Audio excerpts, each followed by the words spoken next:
Brexit. London. The pound. London. Marginal racism.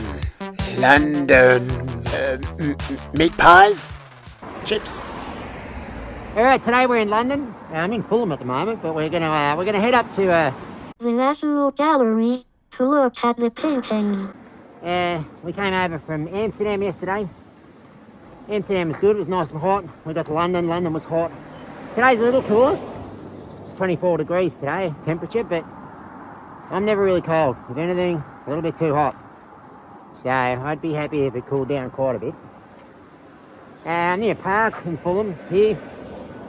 Quite a nice park. I'm gonna have a bit of a wander. I'm going for a morning walk because, unlike most people, I can't sleep. So I took about 5 hours last night, but I'm excited. We're in a go.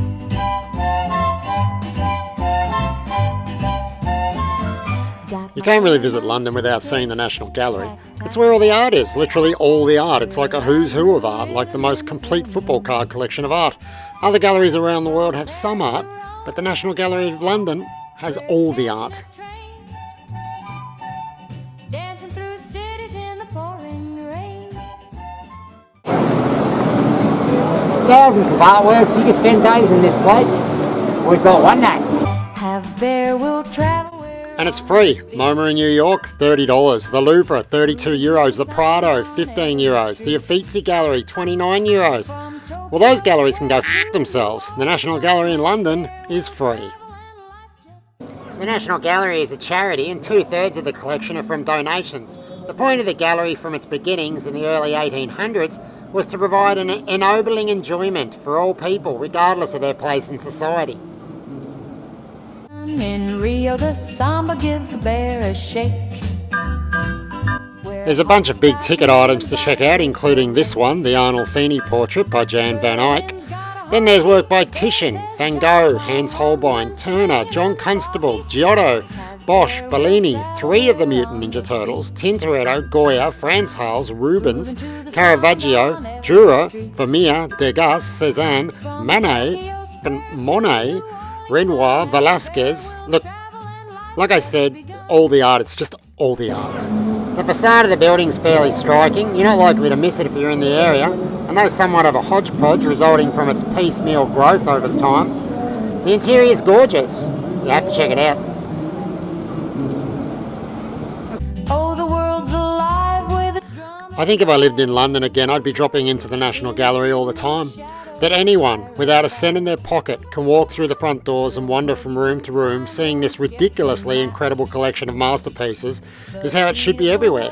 These types of artwork should be available to everyone, and it'll sting that little bit more when I have to shell out entrance fees for art museums going forward, knowing that this exists. You should be proud, London. We've got some recommendations for you. A Roman Triumph by Rubens is pretty awesome, just for the sweet elephants. Look at those elephants.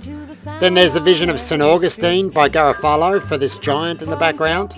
Cornelius van Haarlem's painting, 2 followers of Cadmus devoured by a dragon, is metal. Old metal, not new metal, yuck. There are a couple of sweet depictions of the devil.